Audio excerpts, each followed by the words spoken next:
প্রতিদিনের রান্নার খুব গুরুত্বপূর্ণ একটা অংশ হচ্ছে তেল। আর এই তেলটা যদি স্বাস্থ্যকর না হয় তাহলে আমরা বিভিন্নভাবে স্বাস্থ্য ঝুঁকিতে পড়তে পারি। সাধারণত আমরা বাঙালিরা সয়াবিন তেল বেশি খাই, তার পাশাপাশি সরিষা। সরিষার তেলের চেয়ে সয়াবিনের তেল স্বাস্থ্যের জন্য বেশি ক্ষতি করে।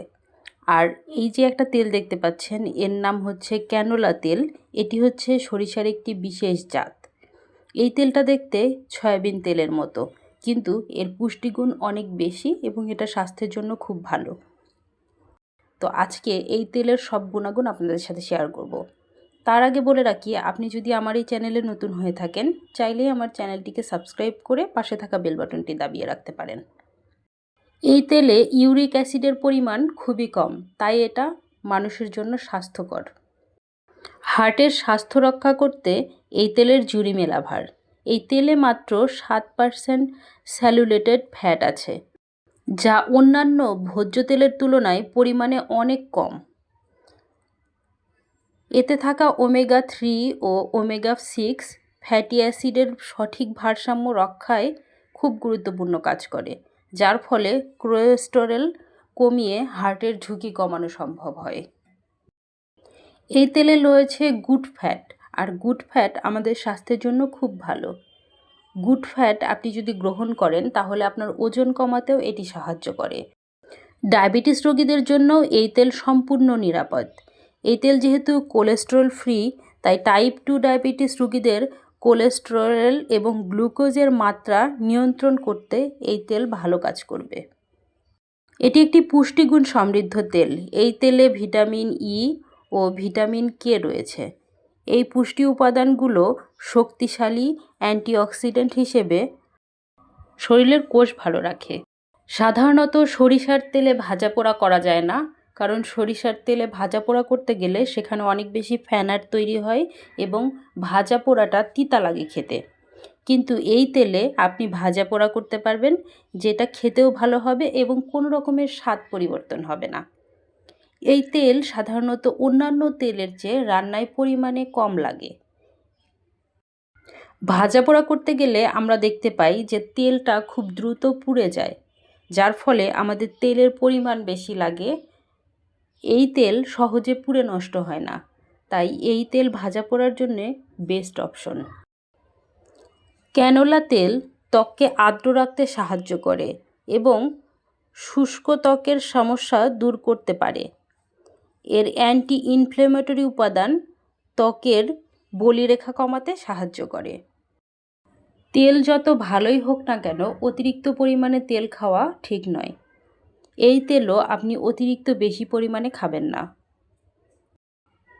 বর্তমানে এটি বিশ্বের ৩য় সর্বোচ্চ উৎপাদিত উদ্ভিজ্জ তেল।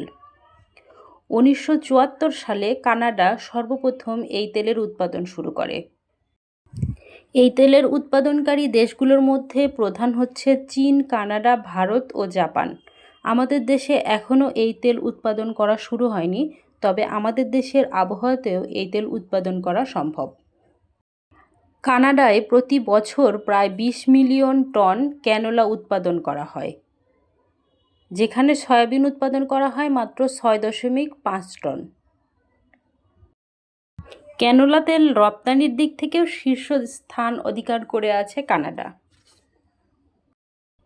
দেশটি থেকে প্রতি বছর প্রায় 29 লাখ মেট্রিক টন ক্যানোলা রপ্তানি করা হয় বিভিন্ন দেশে। আমাদের দেশে যেহেতু দিন দিন উদ্যোক্তার পরিমাণ বাড়ছে এবং অনেকেই ভালো ভালো উদ্যোগ নিচ্ছেন, তাই কেউ চাইলে এই ক্যানোলাকে বাণিজ্যিকভাবে উৎপাদন করে বাংলাদেশের তেলের যে অভাব, সেটা বাংলাদেশের তেল থেকেই পূরণ করার চেষ্টা করতে পারেন।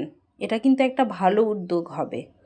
ক্যানোলা তেল কি সয়াবিন তেলের চেয়ে বেশি স্বাস্থ্যকর? এই প্রশ্নে অনেকেই ক্যানোলার পক্ষে ভোট দিয়েছেন। এই তেল অপেক্ষাকৃতভাবে ভারী এবং এই তেলে ওমেগা-3 ও ওমেগা-6 ফ্যাটি অ্যাসিড রয়েছে। প্রতি টন ক্যানোলার আমদানি মূল্য $655। এই তেলের দামও কিন্তু তুলনামূলকভাবে সয়াবিনের চেয়ে বেশি এবং এটা উৎপাদন করে লাভবান হওয়ার সুযোগও রয়েছে। এই তেল রান্নায় ব্যবহার করতে পরিমাণে কম লাগে এবং স্বাস্থ্যের জন্য অনেক ভালো। তাই অনেকেই এখন সয়াবিনের বিকল্প হিসেবে এই তেলকে বেছে নিচ্ছেন।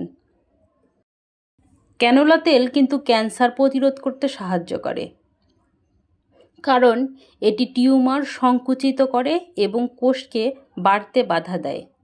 ক্যান্সার রোগীরা যদি ক্যানোলা তেল ব্যবহার করার কথা ভাবেন, তবে প্রথমে চিকিৎসকের পরামর্শ নিন, তারপরে ব্যবহার করুন। অনেকেই সান প্রোটেকশন হিসেবে নারিকেল তেল ব্যবহার করে থাকেন। নারিকেল তেল সান প্রোটেকশন হিসেবে অবশ্যই ভালো, তবে নারিকেল তেলের বিকল্প হিসেবেও কিন্তু ক্যানোলা তেল ব্যবহার করা যেতে পারে।